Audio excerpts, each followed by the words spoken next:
Bernstein Show. Now, here's Ed. Hi, welcome to our show. You ever wonder whatever happened to the magazines in this world?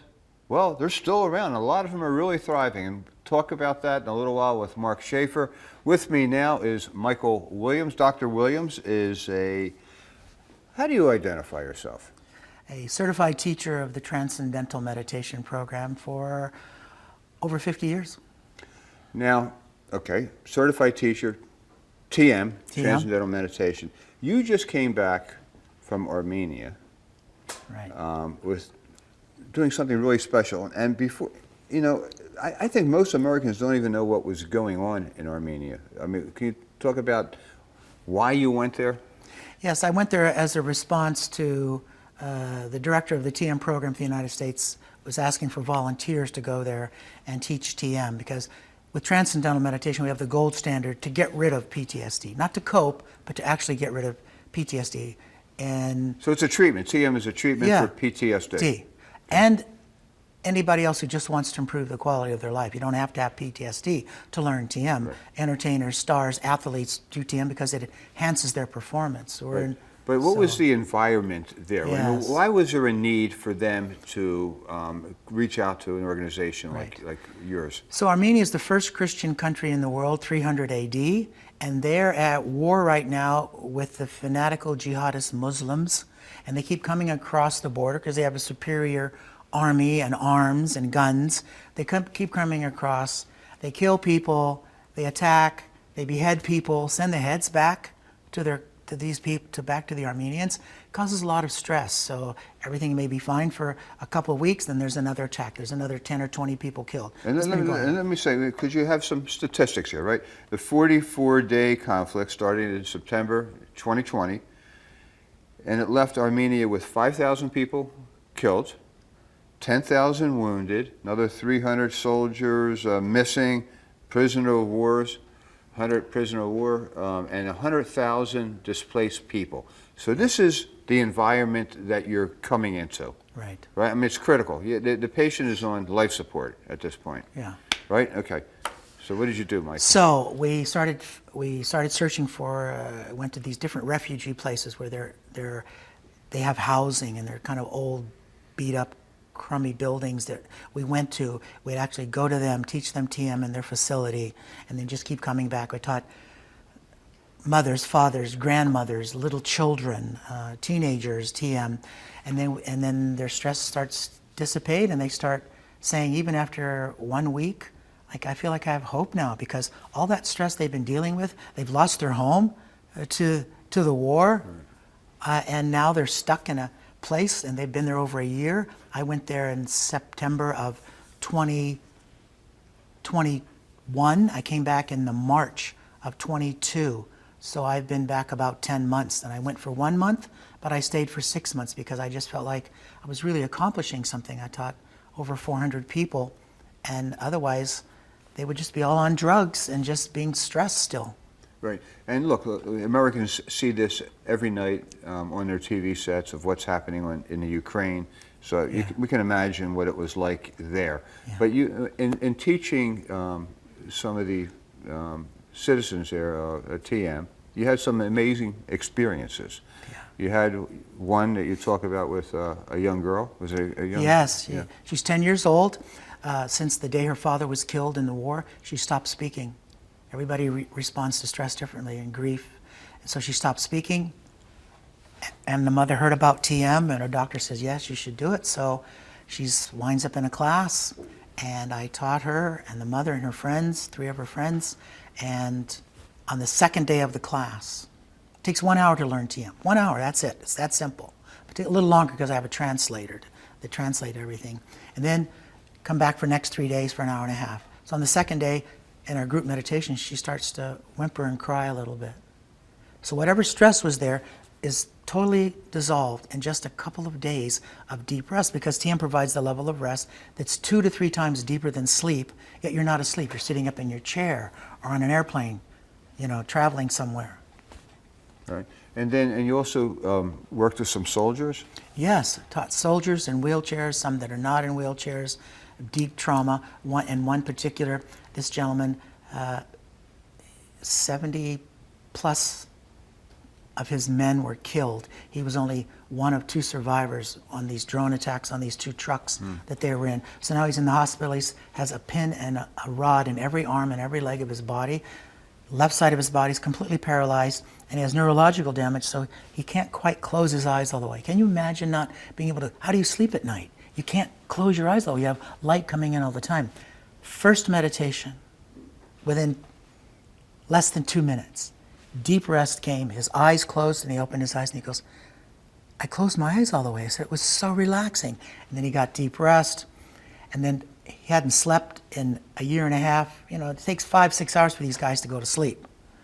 And not so uncommon, even with our veterans in America, who still, after 20, 30 years, still don't sleep, you know, because they've not discovered TM yet.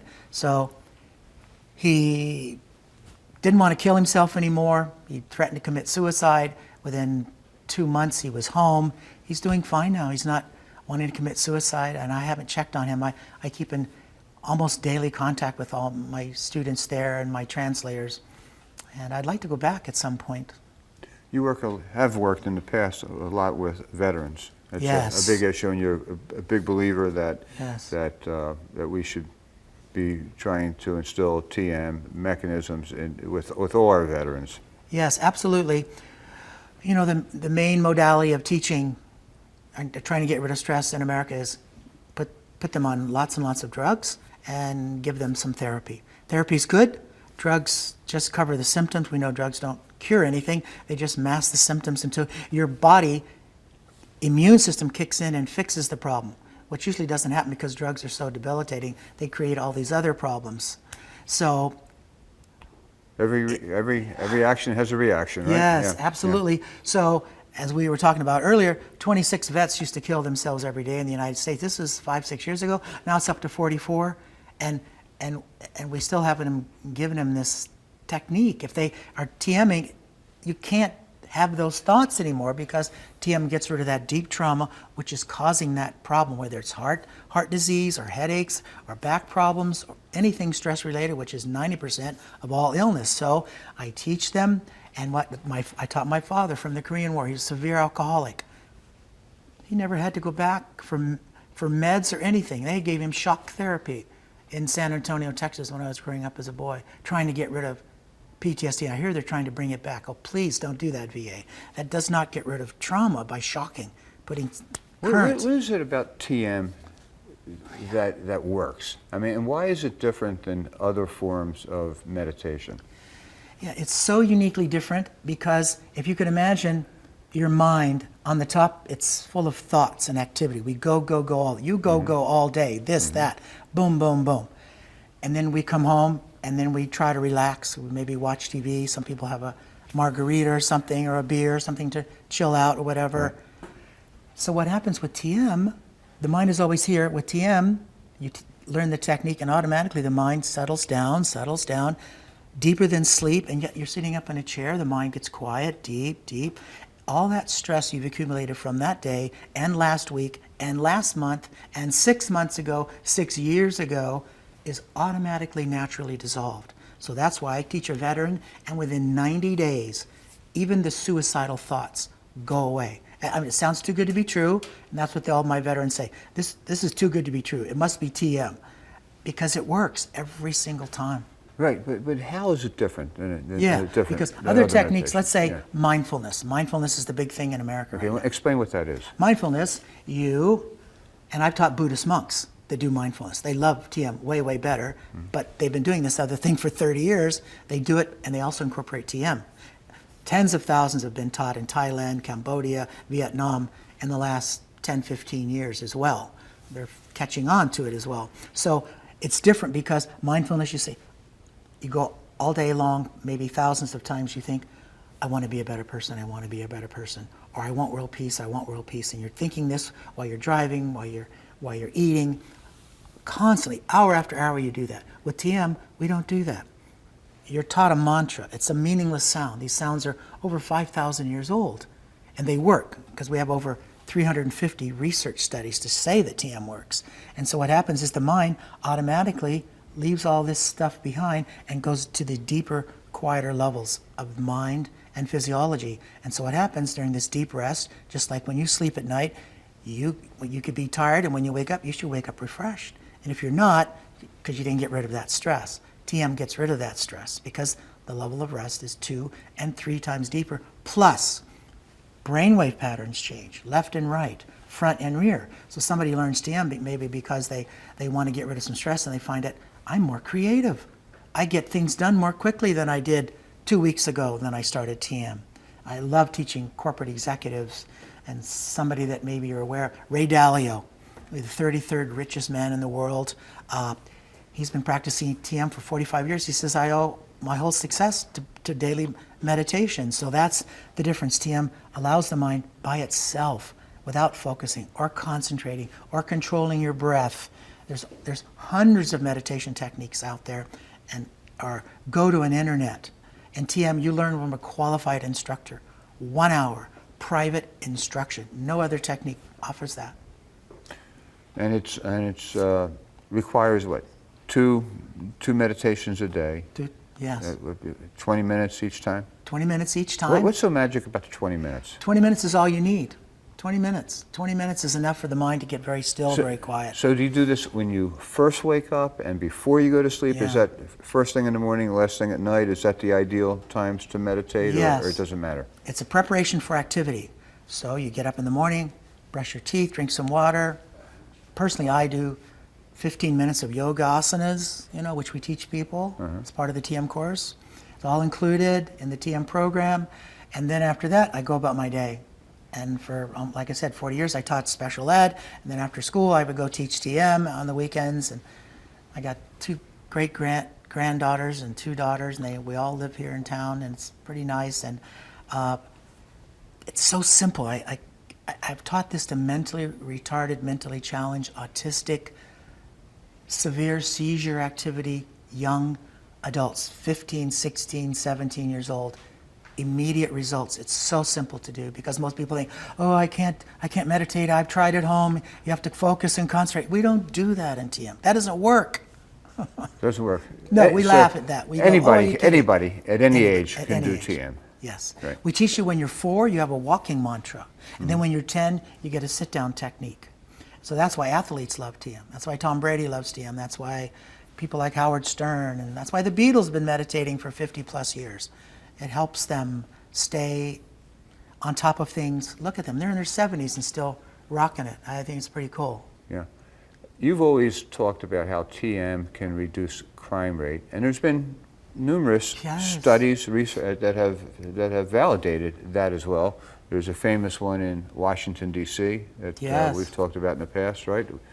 Where how many meditators went to Washington? There were over 5,500 from all over the world came there one summer for 30 days. And we told them ahead of time, we're going to, at that point in time in the 80s, Washington, D.C. was the murder capital of the United States. And on the first night I was there, I heard 2 gunshots in my room. I was at a university, a very simple little room. And we said, we're going to reduce crime by 20%. And the chief of police said, the only thing that can reduce crime in Washington, D.C. is 20 inches of snow in the summer. So we said, fine. So they had 7 or 8 different universities keep track of this, did the statistics before and after. And it took a few weeks for everybody to get there from all over the world. I remember because I used to sit with people from Japan and New Zealand and Australia, all around sitting and meditating. So we did it for several hours a day, not just 20 minutes twice a day. It's an advanced program. And at the end of it all, 22% reduction in crime, and it all scientifically proven to be. So it sounds like a no-brainer to me that we can certainly do a better job of utilizing TM and meditation and some of these techniques a whole lot better than we are now.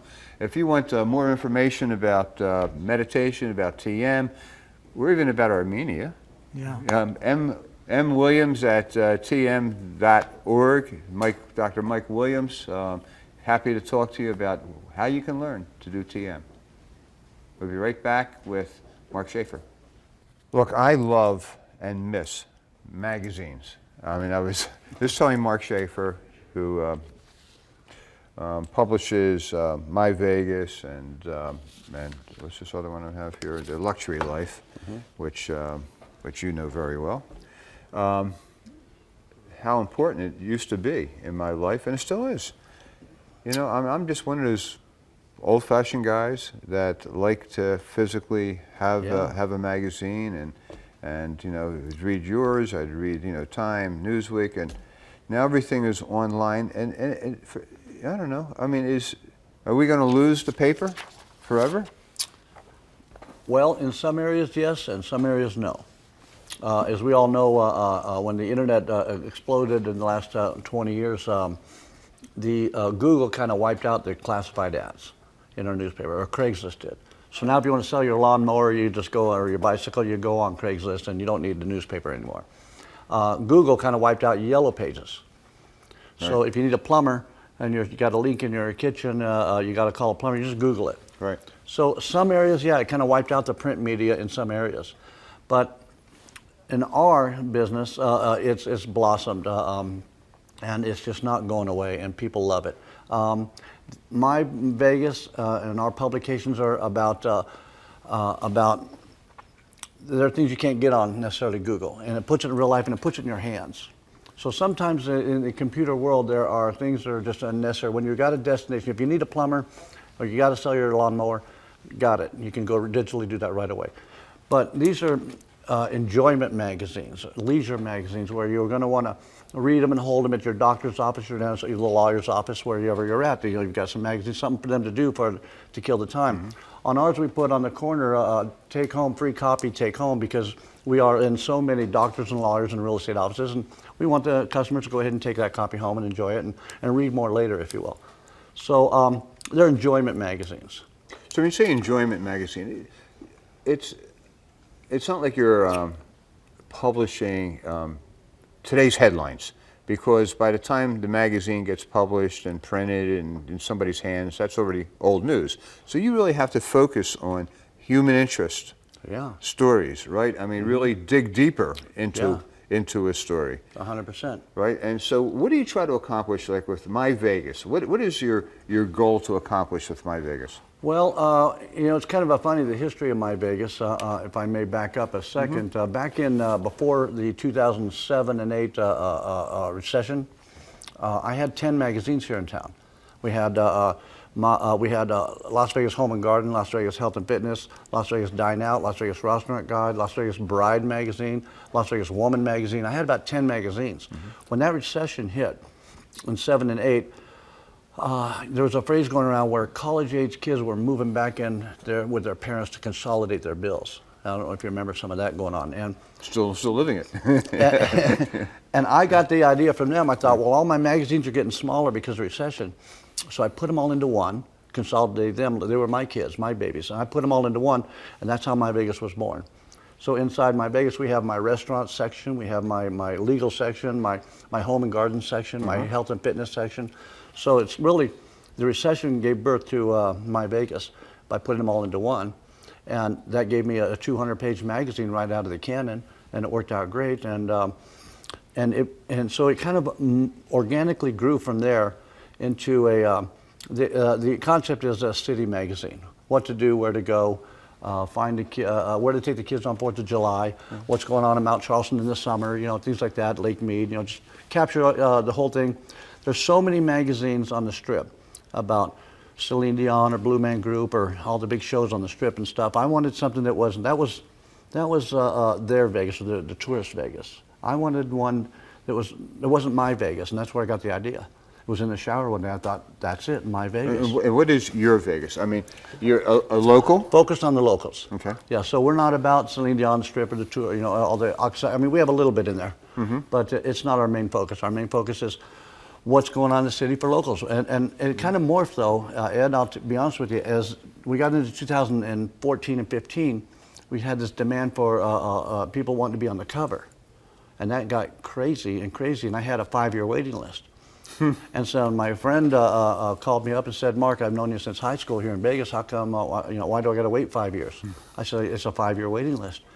So that made me realize how much people really want to be on the cover. And so we started featuring our local business entrepreneurs on the cover. Doctors, lawyers, real estate professionals, and anybody, beauty business, musicians, Zoe Bowie, everybody that wanted to be on the cover. We did a cover story. So we started doing cover stories and featuring locals, because that's what the magazine was all about, was the locals, and featuring the locals. So I said, let's start featuring them on the covers.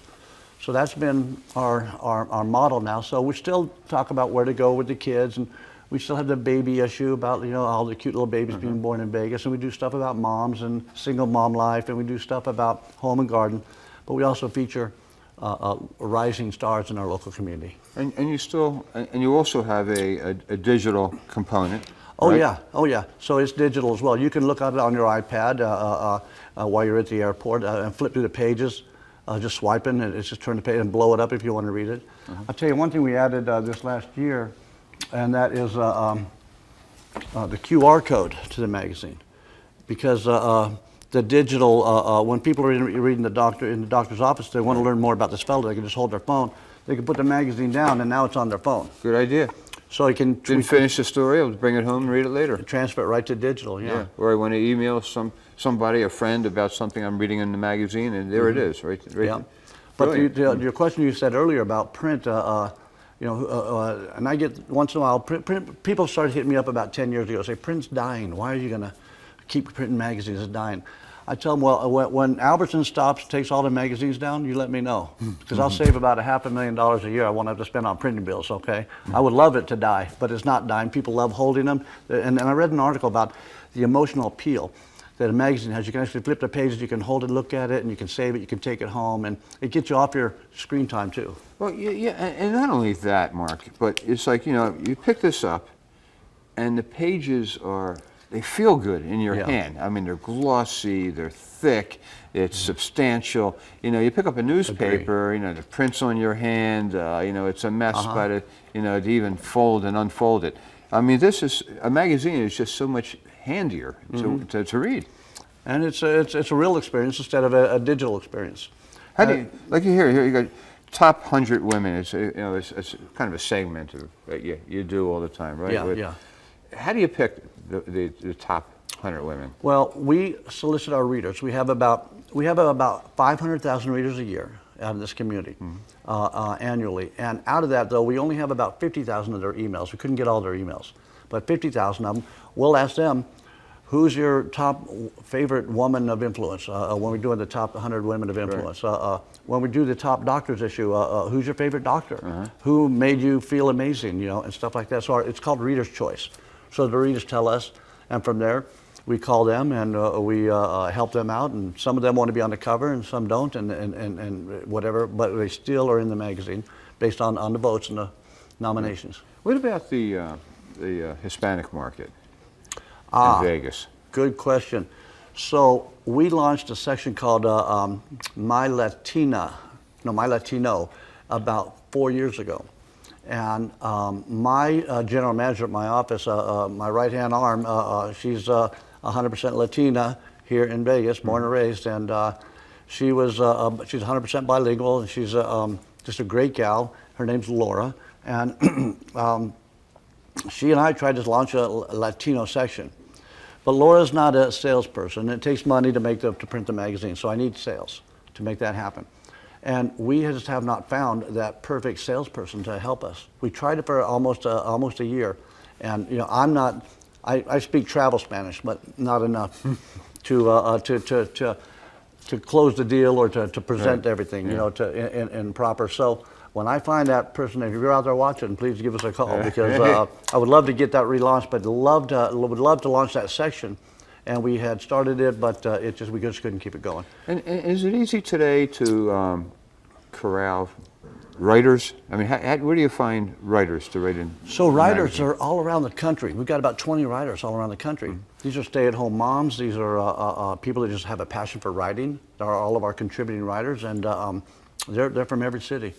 And it's beautiful. It's just a great relationship. They love it. They want to get their work published, and we build a relationship with them, and we prove it. I do have one in my office, Sarah, my editor-in-chief, if you will, and she reads everything that gets sent to us. And we have a submission button on our website. You can submit a story, and we'd love that too. And what about for, local, I mean, you do have some, from time to time, like, happenings in Vegas, galas that have already happened, weddings, that type of thing. Yeah. Yeah, and you have photographers how does that work? We've got 5 photographers here in town, and they go to, we send them out to the galas. We get invited to these galas and these parties, these events, and we put in the back of the magazine out in the town pictures of what's been happening around. And what's your most popular segment? Well, it depends on who you're talking to, in all reality, but so financially or for readership? Well, no, for readership. I mean, for readership, every section just depends on if you want a recipe from the chef from Giada or something. When they're doing something, we'll get a recipe from there you can take home. So the women love the recipes. The guys like the home and garden section, and I don't know. It's like Home Depot. When I go, I can't get any female to go with me to Home Depot, but I can get buddies. Yeah, and look, it seems like it's difficult for anybody to hire people today. It's just business climate's just that way, But it seems like there's more and more writers, more than ever before, because everybody's got their own little writing thing going, and that's probably bodes well for your future. It does, yeah. Our future now is we just opened my Austin, my Nashville, and we're heading out to Orlando and Tampa, my Orlando, and my Charlotte. I love it, and it started right here in Vegas. And it started right here in Vegas. Hey, thank you so much, Mark Shaffer. By the way, this is free. This magazine is free. You can get it at doctors, lawyers, real estate office, or you can go online, right? Online, www.myvegasmag.com. Myvegasmag.com. See you next week.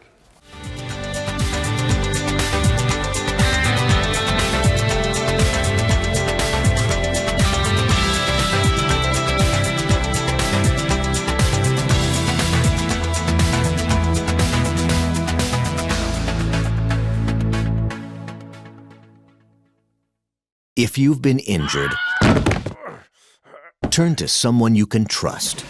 Enough said. Call Ed. Over the last 43 years, we've helped thousands of Nevadans hurt at work. We can help you.